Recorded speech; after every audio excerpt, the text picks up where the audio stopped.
Hello dear student, welcome. तो बच्चों लोग अभी हम लोग जो सम सॉल्व कर रहे हैं, प्रॉफिट प्रायर इनकॉर्पोरेशन, तुम्हारे सामने सब फॉर्मेट रखा है। अब ये वाला क्वेश्चन सॉल्व करो, ठीक है। जो बच्चों को कुछ नहीं आता ना, वो बच्चा टेंशन मत लो, तुम्हारे लिए अब्दुल सर है इधर। तो अब इधर क्या करना है, सम में होता है क्या है। तो पहले देखो, इधर आपको डेबिट साइड दिया और क्रेडिट साइड दिया है। तो जो भी क्रेडिट साइड रहेगा वो इनकम होता है, और जो डेबिट साइड रहेगा वो तुम्हारा एक्सपेंस होगा। पहले ये लॉजिक पकड़ना है। हाँ राइट। तो ये सम में करना क्या रहता है अपने को मालूम है क्या। जैसे कि आधा क्वेश्चन इधर है और आधा क्वेश्चन इधर है और एडजस्टमेंट दिया है। तो सबसे पहले मैं क्या करूंगा मालूम है, जो क्रेडिट साइड वाला है ना, वो इनकम में लिखेंगे। कहाँ लिखेंगे? इनकम में। और टोटल में अमाउंट लिखेंगे। ग्रॉस प्रॉफिट दिया 5,20,000, तो इधर मैंने ग्रॉस प्रॉफिट लिख दिया 5,20,000। ओके। अब आप देख सकते हैं लाइन से बहुत सारे एक्सपेंस डेबिट साइड दिए, 3 नाम इधर है और 6-7 नाम इधर। तो फटाक से मैं लिख देता हूँ, समझा देता हूँ, क्योंकि हर एक पोस्टिंग का मार्क्स मिलता है। और मेन चीज़ तो अपनों को वर्किंग नोट क्या है, अपनों को सेल्स रेशियो निकालना है ना, एरिया रेशियो और टाइम रेशियो क्या निकालना है। ये सब 3 रेशियो अपने को निकालना पड़ता है, इसके बिना अपना सम चालू होएगा नहीं। ओके। तो अब सबसे पहले स्टार्ट यहाँ से करेंगे। ऑफिस सैलरी इधर लिखेंगे, ऑफिस सैलरीज। अमाउंट कितना दिया है? 60,000, तो मैंने अमाउंट लिख दिया।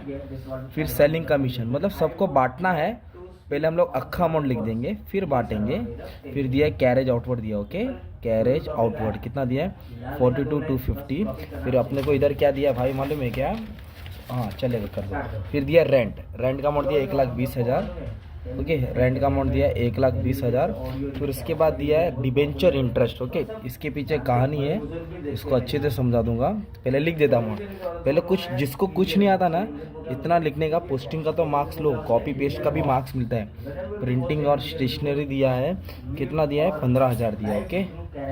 और इसके बाद क्या दिया है? Advertisement expense. Okay. Net profit को नहीं लिखना है, उसके ऊपर बाद में करेंगे। कितना दिया है? 65,000। ये आपने क्या किया मालूम है क्या? इनकम को ऊपर लिखा और एक्सपेंडिचर को नीचे लिखा। हाँ, तो अब सबसे पहले एडजस्टमेंट ना अपन क्या करेंगे, टाइम रेशियो निकालेंगे। क्या निकालेंगे? Time ratio. टाइम रेशियो क्यों निकालने वाले में क्या, देखो पहले नॉर्मल बिजनेस था वो, फिर किसी ने आके क्या किया, उसका बिजनेस को टेक ओवर करके कंपनी बना दिया। नॉर्मल फॉर्म को क्या बनाया? कंपनी। तो पहले इधर देखो, बिजनेस एंड कब हो रहा है? बिजनेस एंड, तो एंड हो रहा है मार्च को। एंड कब हो रहा है? तो अगर एंड मार्च को होगा तो चालू अप्रैल को होगा भाई।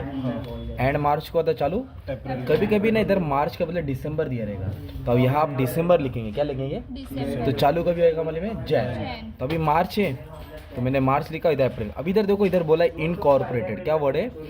इनकॉर्पोरेटेड का मतलब होता है रजिस्टर्ड। बिजनेस को उन्होंने रजिस्टर कब किया? बिजनेस को उन्होंने रजिस्टर 1 जुलाई को। कभी रजिस्टर किया? 1 जुलाई 2016। ये दिख रहा है जुलाई, तो इधर ऐसे लाइन मार देंगे 1 जुलाई। ओके। तो आप इधर देखेंगे, इसको प्री लिखेंगे, मतलब प्री इनकॉर्पोरेशन। रजिस्ट्रेशन के पहले, पोस्ट बोले तो रजिस्ट्रेशन के बाद। अब इसको आप काउंट करो ना, 1 2 3, कितना महीना है? 3 महीना है। इसको काउंट करो, 1 2 3 4 9 महीना आएगा। कितना आएगा? तो इसको सॉल्व करेगा ना, 1:3 आएगा। कितना आएगा?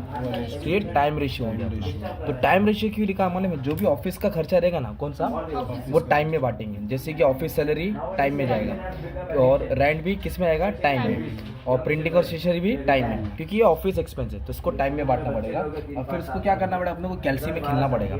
जैसे कि अमाउंट कितना है? 60,000, और रेशियो कितना? Time 1:3 time ratio. तो कैसे बांटेंगे? 60,000, एक और 3 कितना होता है? 4, तो 4 से डिवाइड करने का कितना आएगा? 15,000। कितना है? 15। 15 को 1 से मल्टीप्लाई करेंगे, 15,000 आएगा, और 3 से करेंगे 45। अब जैसे दिया रेंट, रेंट तो एरिया पे बांटते हैं, पर एरिया का कुछ बोला नहीं है, इसलिए रेंट को भी हम लोग कौन से रेशियो में बांटे हैं? टाइम में। तो रेंट का अमाउंट कितना दिया? 1,20,000। कितना दिया है? 1,20,000। 1:3 क्या बोला है? तो डिवाइड बाय 4 करेंगे, तो 30, इधर आएगा 30, इधर आएगा 90। वैसे ही प्रिंटिंग और स्टेशनरी 1:3 ना, तो 15,000 डिवाइड बाय 4, तो इधर आएगा 3750। कितना आया? 3750, और इंटू 4 किया तो मुझे आया 37 इंटू 3, तो आया 11,250। तो ये ना ऑफिस का खर्चा था, इसके टाइम रेशियो में बैठा। अभी तक देखो, डिबेंचर इंटरेस्ट क्या वर्ड है? मतलब डिबेंचर इंटरेस्ट कंपनी के रिलेटेड वर्ड है। तो डिबेंचर इंटरेस्ट हो गया है ना, शेयर इश्यू एक्सपेंस हो गया, प्रीलिमिनरी एक्सपेंस हो गया। इसको बांटने का ही नहीं, डायरेक्ट पोस्ट में डालने का। कहाँ डालने का? क्योंकि ये कंपनी के रिलेटेड का है। कौन सा रिलेटेड का है? तो डिबेंचर इंटरेस्ट है ना, फिर प्रीलिमिनरी एक्सपेंस जो कंपनी के रिलेटेड रहेगा उसको बांटेंगे नहीं, पोस्ट में डालेंगे। अभी सवाल आया कि जो सेलिंग कमीशन है, जो कैरेज आउटवर्ड है, जो एडवर्टाइजमेंट है, इसको फिर कौन से रेशियो में बांटेंगे? इसको सेल्स के रेशियो में बांटेंगे। किसमें? ग्रॉस प्रॉफिट को भी किस में बांटेंगे हम लोग? सेल्स में। और फिर सेल्स के लिए बड़ा एडजस्टमेंट आता है और एकदम खतरनाक आता है, तभी अपने को क्या करना पड़ेगा? सेल्स का एडजस्टमेंट रीड करना पड़ेगा। तो कैसे सॉल्व करेंगे? आ जाओ। तो इसके लिए ही सम पढ़ा रहा हूँ। इधर बोला है sales for pre incorporation, pre मतलब पहला, तो इधर लिख दिया सेल्स, वेरी गुड।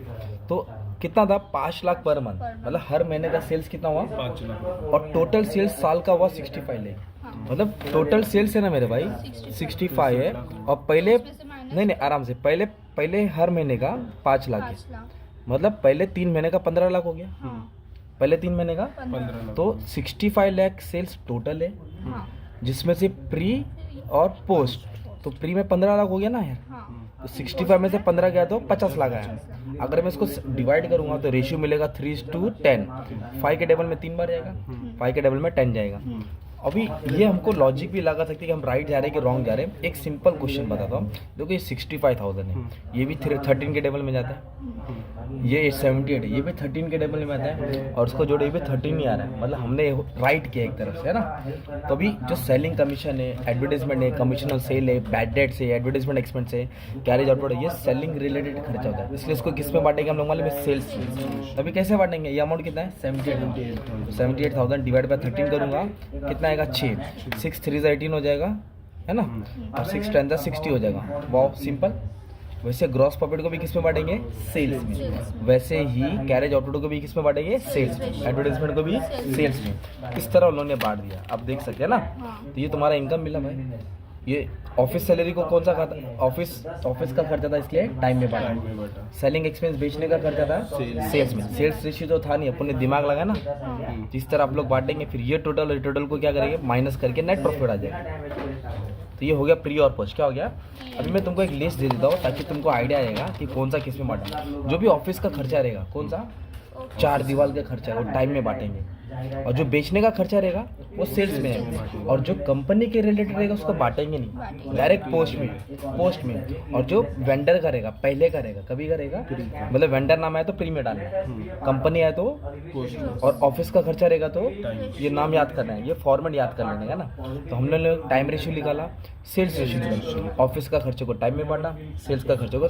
इस तरह तुमको सम 15 मार्क का 20 मार्क का एग्जाम आएगा, आपको रेडी रहना है। तो अलग अलग टाइप के सम मैंने सॉल्व कर दिया, खतरनाक वाला, इजी वाला, बस आपको रेडी रहेगा अपना काम प्रैक्टिस करने का था। ठीक है, thank you very much and all the best for exam.